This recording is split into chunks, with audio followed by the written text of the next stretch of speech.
Olá, estamos começando aqui mais um Carreira entre Verso e Prosa e hoje a gente tem aqui uma convidada especial. Vamos conhecer a história de uma mulher que percorreu o caminho da alta liderança em grandes multinacionais e decidiu transformar sua experiência em uma nova forma de empreender e inspirar pessoas. Administradora de formação, com mais de 25 anos de carreira em empresas como a 3M, Walmart, a Kimberly-Clark e L'Oréal. E fez uma virada ousada em 2021 ao ingressar na Mary Kay. Em apenas 5 meses, conquistou a posição de diretora e em 2 anos alcançou o icônico carro rosa, símbolo de reconhecimento e sucesso dentro da empresa. Eu sou Sônia Cotrim, psicóloga clínica e consultora organizacional. E eu sou Cristina Voit, psicóloga, executive coach e trabalho com desenvolvimento de carreiras. Bem-vinda, Paula. Obrigada pelo convite. Estou muito feliz de estar aqui hoje, contribuindo um pouquinho, né, com a história das carreiras das pessoas. Isso. Maravilha, é isso aí. Bom, a primeira pergunta que não quer calar, Paula, é o seguinte: você teve uma carreira consolidada em multinacionais, foi gestora, sempre na área de marketing, né? E aí, quando você olha para trás, qual foi E aí, de repente, você começou a empreender. Mas a gente sabe que não é tão de repente. Mas quando é que você sentiu assim, poxa, é hora de mudar? Bom, eu acho que de fato é um processo, as fichas vão caindo, né?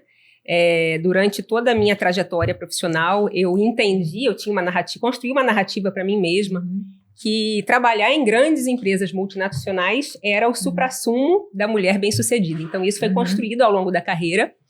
E mesmo eu sou carioca, terminei a faculdade no Rio, fui morar em São Paulo, buscando esse crescimento profissional, esse desenvolvimento. Com 4 anos morando em São Paulo, eu conheci meu marido baiano, que estava louco para voltar para Salvador. Então, eu achei que em algum momento isso pudesse atrasar a minha carreira, mas acabei conseguindo vir para Salvador ainda, me mantendo em posições, né, em grandes empresas multinacionais. Mas, conforme o tempo foi passando, o que eu comecei a perceber é que eu não via mais as pessoas se aposentando nas grandes empresas. Isso começou a me chamar a atenção. Poxa, as pessoas ficam até determinado tempo, mas não ficam o tempo todo. E eu comecei a perceber que cedo ou tarde, essa veia do empreendedorismo faria parte da minha trajetória, do meu rumo. E comecei a perceber também o quão descartável muitas vezes a gente se torna quando a gente trabalha para o outro. Então, isso começou a me incomodar. Então, o que acontecia? Muitas vezes eu participava de alguma avaliação de desempenho e a gente tinha lá 10 pessoas que mereciam um 10, que mereciam uma nota boa, mereciam uma promoção, mas a gente não tinha espaço para as 10 pessoas. Então, a gente tinha que começar a apontar o que faltava nas demais pessoas para justificar um não crescimento, uma não promoção. E isso, de certa forma, começou a me incomodar. Falei, poxa, por que a gente tem que tirar atributos daquela pessoa porque simplesmente a gente não tem vaga? Então, isso começou a me provocar. Poxa, será que realmente eu vou querer continuar nesse caminho? Será que ainda terei espaço, né, nesse caminho? E assim, o que foi ficando muito claro para mim com o tempo é que as empresas acabam buscando muito essa equação, aumento de receita e diminuição de despesa. Então, em determinado momento, eu comecei a me perceber como uma pessoa cara. Né? Comecei a me perceber como uma pessoa que, na hora que fosse existir algum corte, a possibilidade de substituírem uma pessoa com um salário X por uma pessoa que tivesse X sobre 4, era uma fonte de corte. Então, esse me tornar descartável foi algo que começou a me incomodar. Então, a partir daí, eu comecei a repensar. Poxa, tá na hora de eu começar a pensar no plano B, né? E aí, comecei a me preparar, fui fazer o Empretec. Eu me lembro que quando eu fiz o Empretec, que é aquele curso do Sebrae maravilhoso, a minha turma devia ter, 25, 30 pessoas. Dessas 25, 30 pessoas, todas já tinham negócio, menos eu. E aquilo me deixou super impressionada. Eu falei, gente, como as pessoas empreendem sem se preparar? E aí você começa a perceber que as pessoas se jogam e depois correm atrás do conhecimento teórico, né? E eu já estava meio que me preparando. Então, já tinha essa veia, essa intenção, esse desejo, mas eu não tinha coragem, né? Faltava coragem. E, de certa forma, quando você trabalha para os outros, você acaba meio que se acomodando também. O tempo te suga, você tem dificuldade até de dizer não, né, em relação a horários e tudo. Enfim, meus trabalhos me ocupavam muito tempo, fazia muitas viagens, então acabou que eu não consegui fazer a coisa tão cíclica, tão de maneira planejada como eu gostaria. Acabou sendo uma coisa... Né? Exatamente. Eu deveria ter feito, né, algo ali que andasse em paralelo. Mas, de fato, eu não consegui, digamos assim, administrar, ou talvez não tivesse essa visão, né, do risco que eu estava correndo, digamos assim, em continuar sendo funcionária, trabalhando no regime CLT. Então, e aí você faz essa escolha mais ou menos em 2021, é isso? Isso. Na verdade, essa escolha aconteceu antes. Em 2017 foi a primeira vez, aliás, lá atrás ainda, em 2012, logo depois do Empretec, eu acabei abrindo um pequeno negócio. Eu abri uma lojinha de produtos naturais e integrais, precisava ser uma coisa barata, que não requeresse tanto investimento. E eu abri uma lojinha no Rio Vermelho, na Ceazinha do Rio Vermelho, antes da reforma da Ceazinha. E aí, era um negócio que demandava muito do meu tempo e eu trabalhava full time, trabalhava né, com um horário bem, bem rigoroso. Então, eu me via tendo que ir, às vezes, durante a semana, até porque o negócio era pequenininho e era pequeno, dependia muito de mim, do meu marido, e finais de semana eu tinha que estar porque tinha muito movimento. E eu percebia que quando eu ia, era uma vendagem, quando eu não ia, a venda não acontecia. E nesse mesmo ano eu engravidei do meu segundo filho. Meu segundo filho? Acho que sim, meu segundo filho.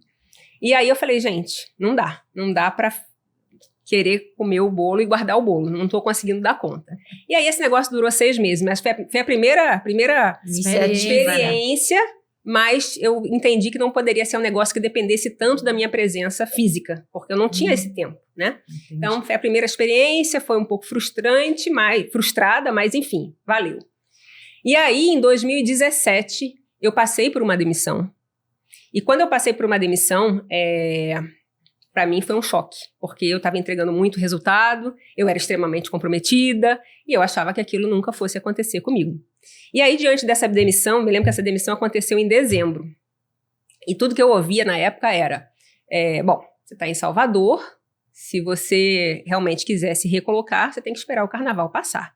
E na minha cabeça não cabia, não ia esperar 4 meses para eu poder tentar me recolocar, para mim era muito tempo. E eu falei, gente, eu não vou ficar colocando a minha vida na mão do outro, eu preciso fazer alguma coisa até para eu poder manter a sanidade mental. E aí comecei a pesquisar mercado, fui entender quais eram os bons segmentos para você poder empreender, o que era, né? Tinha que ser um negócio que fosse também escalável, um negócio que eu pudesse emprestar meu nome e que eu pudesse também representar uma marca que fosse idônea e tudo. E aí fui conversar, nessa época, com uma vizinha que trabalhava com a Mary Kay. E aí eu queria abrir lojas de franquia da marca. Então, minha ideia inicial era ser uma franqueada da marca com uma loja física. Para mim era o que cabia.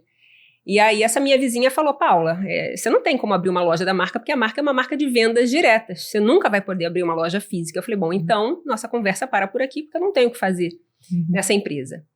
E aí o que aconteceu foi que ela me abriu várias possibilidades que eu não conseguia enxergar. Ela descortinou uma possibilidade que para mim era impossível. Ela me fez entender que eu poderia fazer carreira na empresa, mesmo não sendo CLT.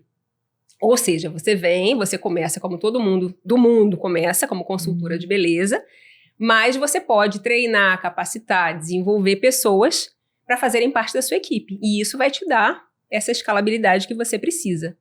E eu falei, poxa, por que não? Por que não? E aí, em janeiro, se eu não me engano, um mês depois, eu estava ingressando na Mary Kay. Nunca tinha trabalhado com a marca, nunca tinha usado um produto da marca, nunca tinha trabalhado direto com o consumidor final. E fiquei, nesse período também, um pouco tempo, 5 meses, eu também me tornei diretora, porque na minha cabeça era o caminho. Mas cerca de 2 anos depois, eu fui convidada a voltar para o mercado formal, que foi quando eu voltei para a L'Oréal.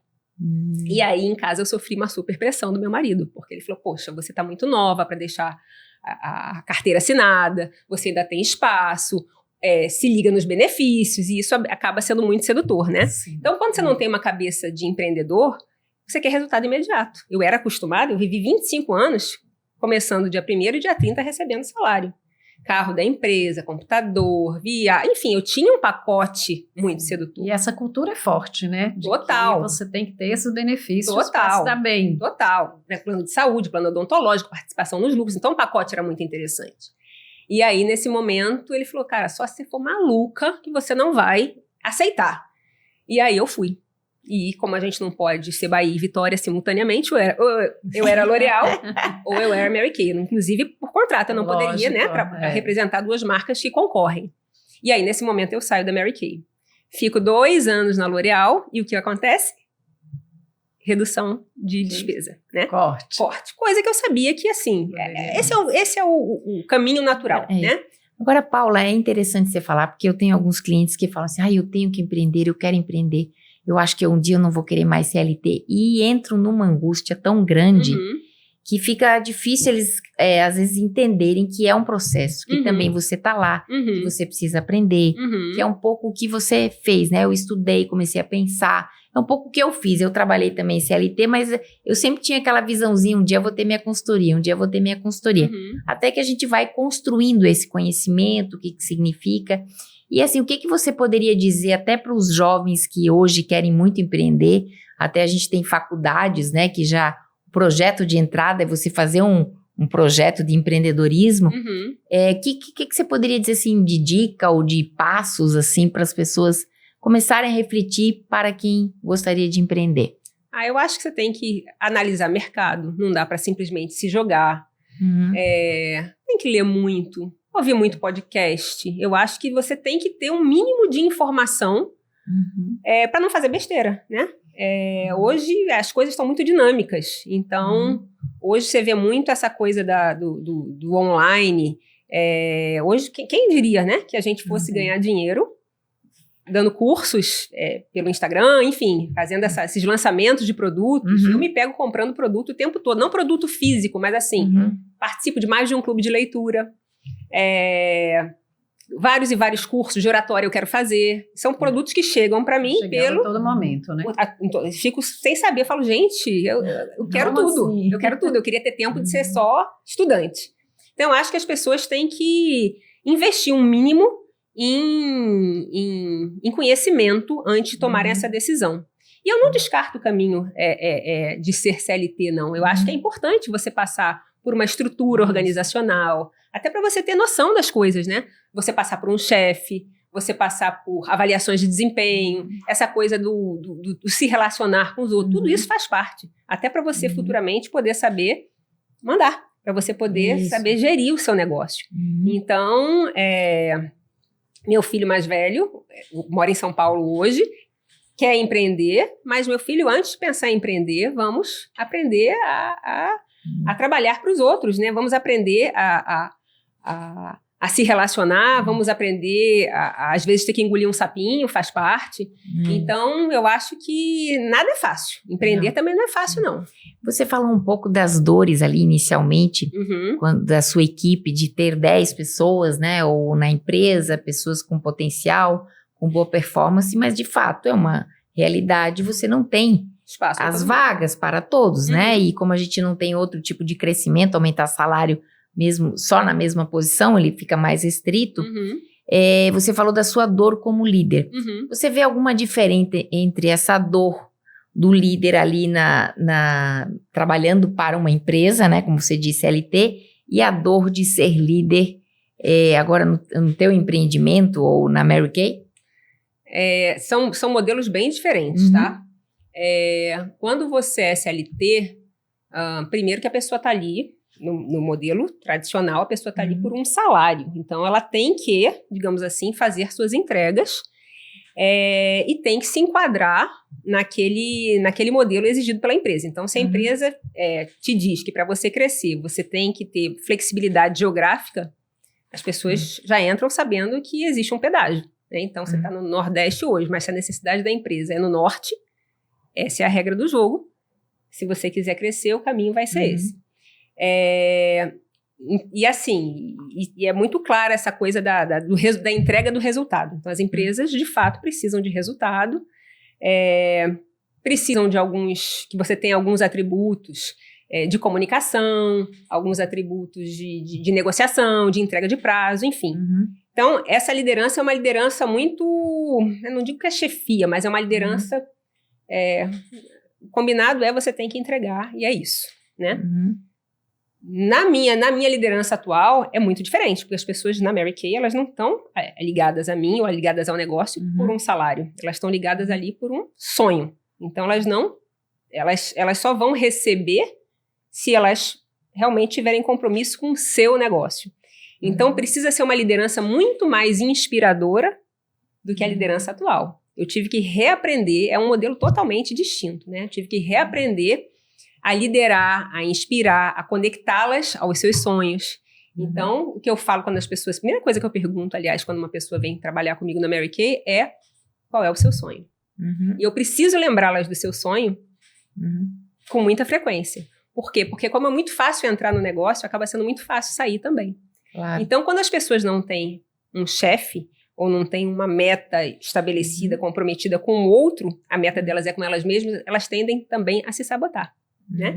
Então, você vê que a pessoa, muitas vezes, quando é empregada, ela vai trabalhar com febre, vai trabalhar com muito sol, vai trabalhar com muita chuva, porque ela tem um ponto para bater. Quando elas empreendem, muitas vezes elas acham que ela pode se dar o luxo de... É a confusão de flexibilidade de horário com o cumprimento das suas metas, do seu resultado, né? E como é muito fácil você desistir, porque... basicamente você investe num estoque, você não tem uma estrutura física para pagar, você não tem funcionário, você não tem luz, ou seja, você começa o seu mês com seu único compromisso é pagar o seu estoque. Fora isso, você não começa com uma conta a pagar, né? E qual foi, assim, o maior desafio seu nesse trabalho, né, da Mary Kay, assim, enquanto líder mesmo, com esse modelo diferente, que não é nada muito, assim, sistematizado, né, aquelas metas que são próprias de quem está lá na ponta, né, ela tem que fazer para ela alcançar. Como é que o maior desafio que você teve aí? Eu acho que tive e ainda tenho, é um negócio que é muito relacional. Eu sou muito objetiva, eu sou muito prática, muito numérica. E como eu lidero muitas mulheres de níveis culturais, sociais diferentes, muitas vezes elas precisam muito mais de um acolhimento, um ombro amigo, um relacionamento do que efetivamente. Então, às vezes, elas se movem por outros motivos, né? Então, eu ter que falar a linguagem delas, eu ter que ser mais didática, eu ter que ser mais, às vezes até mais lenta, para poder colocar todo mundo. Então, acho que o meu maior desafio é esse. Adequar, né? Adequar a linguagem, adequar a motivação de cada um, né? E você falando aí, eu estou me lembrando da questão da escuta, né? Porque também tem que exercitar bastante isso. Eu me sinto quase uma psicóloga. Porque imagine que cada um traz as suas dores, as suas necessidades, e você precisa desenvolver isso. E hoje toda a minha leitura, todo meu investimento é baseado nisso, em pessoas. Né? No fundo, o que a gente faz, de fato, é colocar coragem na alma das pessoas. É isso. Basicamente é isso que a gente faz. Fazer com que elas acreditem no tamanho do seu potencial. E é incrível como as pessoas estão desacreditadas no seu potencial. Parece que o mercado se encarrega de dizer... Você não é competente. Você né? não pode, você não consegue. Não digo isso nem o mercado. As pessoas escutam muito isso dentro de casa, né? Então, chegam às vezes muito... Tem gente que eu pergunto qual é o seu sonho e a pessoa sequer consegue me dizer qual é o sonho que ela tem. Então, é um trabalho muito humano. E aí, exige de mim... Eu não sou psicóloga, eu sou administradora, né? Eu fui, enfim... Passei uma vida tendo que entregar... O exercício diário era assim, né? Entregar resultado. E hoje é uma coisa muito mais humana mesmo, muito mais, né, de lidar com gente de perfis diferentes, de níveis sociais diferentes, de culturas diferentes e com sonhos diferentes. Tem gente na Mary Kay que entra para ganhar R$500, tem gente que quer 50 mil. Então, imagina... E qual foi o seu sonho na Mary Kay? O que você já conquistou até agora? Então, eu comecei na Mary Kay como consultora, como todas as pessoas no mundo começam, então não tem essa de você ter mestrado, doutorado, ou você só ter o primeiro grau, então todo mundo começa igual, então isso é muito legal, uma empresa extremamente democrática, né, e meritocrática. Eu hoje estou num estágio em que eu sou uma diretora que forma diretoras, quer dizer, eu formo pessoas que queiram, mas eu tenho algumas diretoras já formadas, algumas viagens conquistadas também para resorts, mas assim, hoje minha maior motivação realmente é formar novas lideranças. Então eu tenho uma diretora de Cuiabá, que eu só fui conhecê-la pessoalmente quando ela já tinha se tornado diretora, então foi uma liderança totalmente à distância. Ela é funcionária pública, ela tem Mary Kay para ela, é o plano B dela, mas realmente é o que dá ela gosta, ela faz com muita vontade. Uma outra que tinha uma fábrica de roupas infantis e que abriu mão do negócio para ser 100% Mary Kay, e uma outra que é nutricionista, ela ainda presta algumas consultas como nutricionista, mas faz Mary Kay também como era plano B, hoje é plano A. A nutrição virou o plano B dela, até por conta da remuneração. E meu objetivo é formar ainda mais diretoras, até porque a Mary Kay tem um sistema muito interessante. Para você subir, você precisa formar pessoas, né? Formar lideranças. Então, meu objetivo é esse, e assim, as conquistas aí maiores são essas. Viagens, formar líderes, né? Formei 3, mas ainda faltam algumas. E o carro cor-de-rosa, que de fato é um ícone, né? É aquele carro que... Sim, fale do carro, né? Cor-de-rosa, a gente encontra como é essa pela história rua. aí Como do é que carro surgiu cor-de-rosa? isso? Então, esse carro... Bom, a empresa é uma empresa que tem 62 anos, né? Foi fundada nos Estados Unidos, em Dallas, no Texas. E Mary Kay Ash tem uma história até parecida, história profissional parecida com a minha. Ela também trabalhou muitos anos para os outros, foram 25 anos também trabalhando em empresa grande, e ela não se sentia devidamente valorizada. Então ela treinava as pessoas, principalmente os homens, e esses homens, obviamente, subiam, eram promovidos, e nunca chegava a vez dela, pelo simples fato dela ser mulher.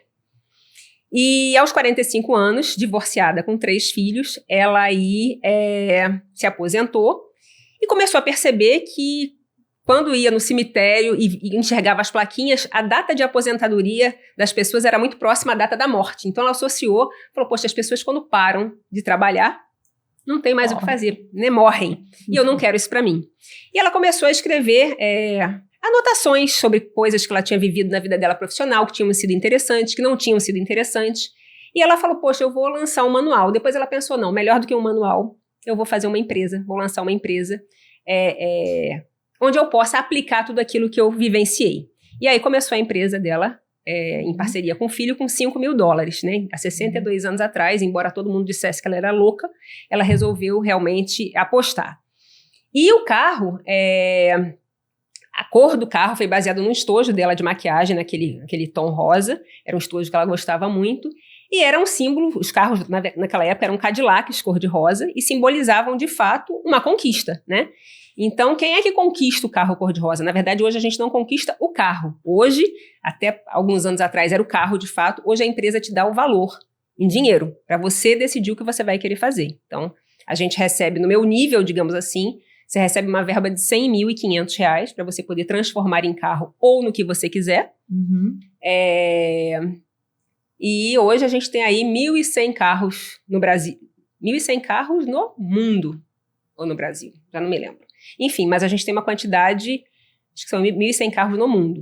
E acaba sendo um carro icônico, né? Porque realmente é um símbolo de conquista. Então, para você poder conquistar esse carro, primeiro você tem que se tornar diretora e depois você tem que cumprir 6 meses consecutivos de uma determinada meta, de um determinado número, e uma vez que você consiga chegar lá, esse carro, então, vem como um reconhecimento. Aí você escolhe, pelo que eu estou entendendo. Você, na verdade, recebe o dinheiro.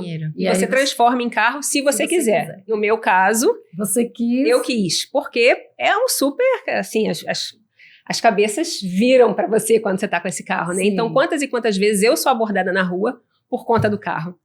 Então, o carro, de fato, vira um sinônimo de sucesso, sinônimo de você ter sido, né? De conquista, um troféu, a gente chama de troféu sobre rodas. Que bom. Então faz parte do sonho, né? Faz parte do sonho, faz parte aí. do sonho. Bacana. Com certeza.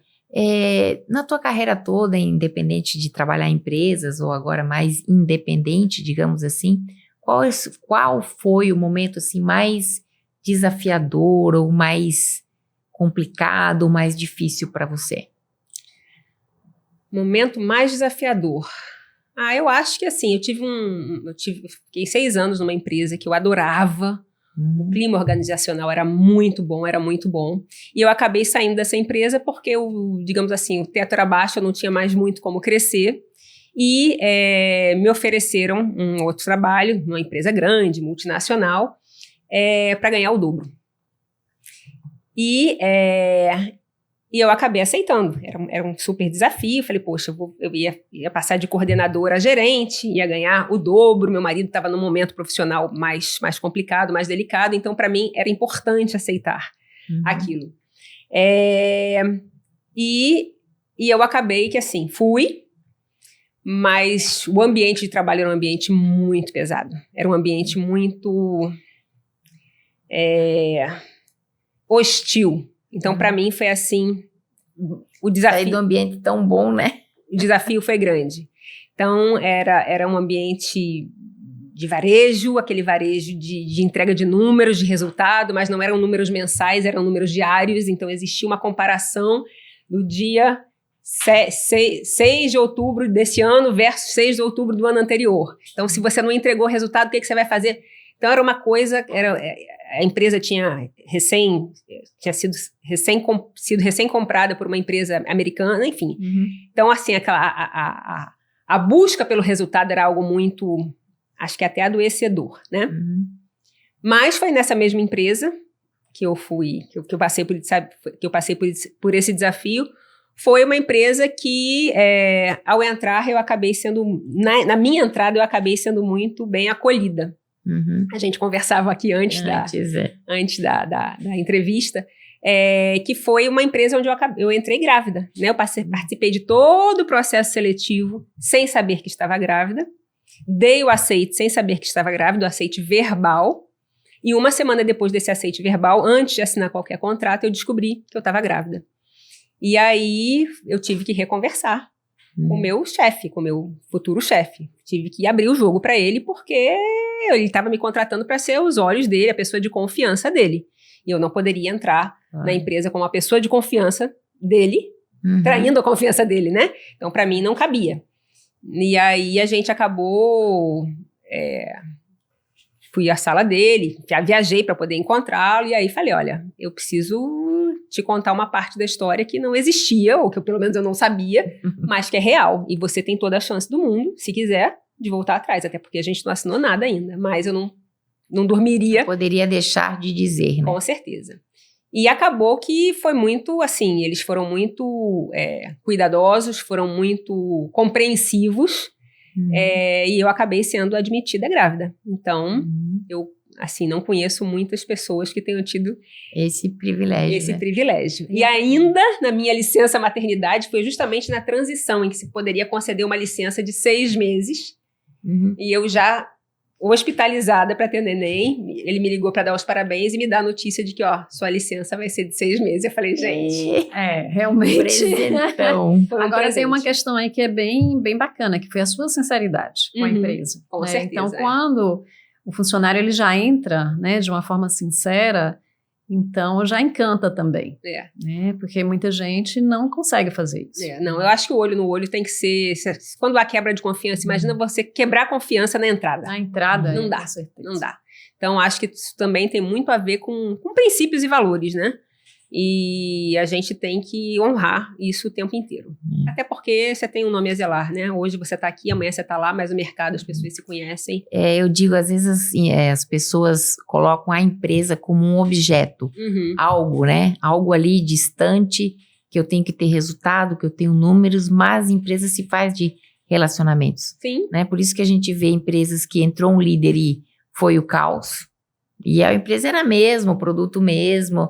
Às vezes o conselho mesmo. E às vezes você tem empresas que mudou a liderança e você já tem outro clima organizacional. Com certeza. Então a gente tem relações que às vezes vão muito bem, obrigado, e às vezes não vão tão boas, porque às vezes a gente não sabe lidar, né? Tem hostilidade, comunicação, jeito de dizer, como fazer, como encarar os desafios. Então, eu digo sempre, antes de tudo, a gente tem uma relação que às vezes pode continuar por sua vontade e às vezes o outro não quer mais manter essa relação, né? Com certeza. E quanto mais quanto mais relações a gente conseguir construir, né? Melhor. Exato. Porque as pessoas estão naquelas posições, mas elas não são aquelas posições. E é uma eternamente. troca, né? O tempo todo você está conectando com histórias, com experiências. E o que eu sinto é que muitas pessoas não aproveitam a oportunidade dentro do espaço do trabalho. Muitas vezes, como você falou, ou é hostil, ou aquela cobrança excessiva, e você não tem a oportunidade de crescer na relação, na conexão. Tem uma coisa que a gente sempre pergunta aqui aos nossos convidados, que é a questão do erro, né? Então, assim, qual foi aquele erro que você, assim, não repetiria de forma alguma, né, da sua experiência dentro da carreira? Então, eu acho que em determinado momento, eu levei como único critério para a mudança de empresa a questão salarial. E eu acho que não pode ser esse o único critério. Mas também, por outro lado, é difícil você julgar estando de fora, né? Mas a gente passa muito tempo dentro de um trabalho para aceitar que seja ruim. Então, eu acho que erro, então, foi assim, ter tido como único critério a questão salarial. Eu acho que realmente a gente precisa tomar outros atributos como relevantes para uma decisão. Então, não dá para ser só... E aí, quando você fez essa opção de salário, não sei quantas vezes você fez isso, mas você daí ficou quanto tempo? Você ficou ainda pelo salário? Ficou porque, tipo assim, seria chato sair logo? Essa tomada de decisão, isso, né? Sim, porque você diz, eu mudava por salário. Então, depois disso, o que aconteceu? Na verdade, acabei ficando 3 anos nessa empresa que eu fui por salário, que realmente o ambiente era muito hostil, mas foi justamente essa empresa que me acolheu, que eu entrei grávida, que eu fiquei, mas realmente era um ambiente muito pesado. Versus o que eu estava acostumada, né? Claro. Eu vinha de um ambiente muito bom. Então, eu estranhei demais. Muito, muito, muito. Acho que basicamente isso. E outro erro, se eu pudesse voltar no tempo, que eu teria feito diferente, teria começado a traçar meu plano B mais cedo. A empreender. Talvez não de maneira exclusiva, mas eu acho que é importante você sempre te dar outra vivência, te dar outro gás, te dar outra maturidade até, né? Você não se acomoda. Talvez quando você trabalhe para alguém... Você falando isso do tempo, né? Nós temos essa tendência de, porque eu não fiz antes, mas às vezes era aquele momento também que as coisas vão chegando e vão acontecendo, né? Então, assim... Nós incentivamos sempre aqui que as pessoas não desistam. Se querem empreender, né, a sua escolha, se for o CLT, não tem problema, mas assim, que não desistam. E essa questão de estar dentro da empresa simplesmente por dinheiro, é muito perceptível a insatisfação, né, das pessoas, em consultório também, na consultoria. As pessoas falarem sobre isso, falam assim, não dá mais. E as pesquisas mostram que não é o dinheiro mais. Não é claro que a gente sabe das necessidades, mas se tem a oportunidade de troca, vão buscar o bem-estar, a felicidade no trabalho, ou outro caminho. Você concorda que isso... Com certeza, com certeza. É um conjunto, né? Nada vem sozinho. Realmente claro, a gente precisa ser bem remunerada, até porque é um tempo da nossa vida que está ali, é um conhecimento que está sendo empregado, mas é um conjunto. Então, assim, a possibilidade de crescimento, né, o quanto a empresa está investindo em você, como são essas relações, a seriedade da empresa. Então, é um conjunto de valores que precisa fazer parte dessa decisão. Não pode ser um único critério. Mas Cristiane, só um minutinho. Essa questão da remuneração tem a crença também, né? Quanto mais, nós somos mulheres, aí você está num cargo bacana, multinacional, e você está ganhando mais. Então, é uma crença que a gente também vem carregando, né? De que isso é sucesso. Eu me lembro de um trabalho que eu fiz de sucesso psicológico, numa pós-graduação que eu fiz aí de psicologia da felicidade mesmo, no trabalho.